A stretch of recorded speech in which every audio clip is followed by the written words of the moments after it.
ए भाई लालू बिना चालू ही बिहार ना हो। जी हाँ दोस्तों, खेसारी लाल का ये गाना जो आज से लगभग 6 महीने पहले आया था और यह गाना इस समय काफ़ी बवाल मचा रहा है। जी हाँ दोस्तों, उस समय तो खेसारी के फैन केवल सुन रहे थे और जो आरजेडी पार्टी के लोग थे वही सुन रहे थे। इस समय तो बिहार के सारे लोग और यूपी के भी लोग सुन रहे हैं काफ़ी ज़्यादा। इस समय इस गाने को पसंद करे।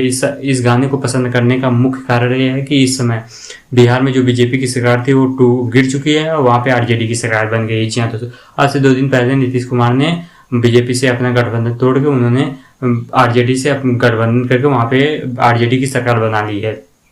तो दोस्तों वहाँ पे इस समय के मुख्यमंत्री तो नीतीश कुमार फिर से हो गए हैं, लेकिन उप मुख्यमंत्री जो है तेजस्वी यादव जी बन चुके हैं। जी हाँ दोस्तों, इस खुशी में प्रमोद प्रेमी टुनटुन यादव के काफ़ी सारे गाने भी आए और खेसारी का ये गाना जो था लालू बिना चालू ही बिहार ना हो, वो गाना ट्रेंडिंग में चल रहा है। जी हाँ दोस्तों, काफ़ी बवाल सॉन्ग है और लोग खूब ज़्यादा सुन भी रहे हैं। इस समय तो बिहार में मतलब एक अलग ही माहौल है। तो उम्मीद करता हूँ आपको ये वीडियो अच्छी लगी तो वीडियो को लाइक और चैनल को सब्सक्राइब कीजिए। Okay bye bye.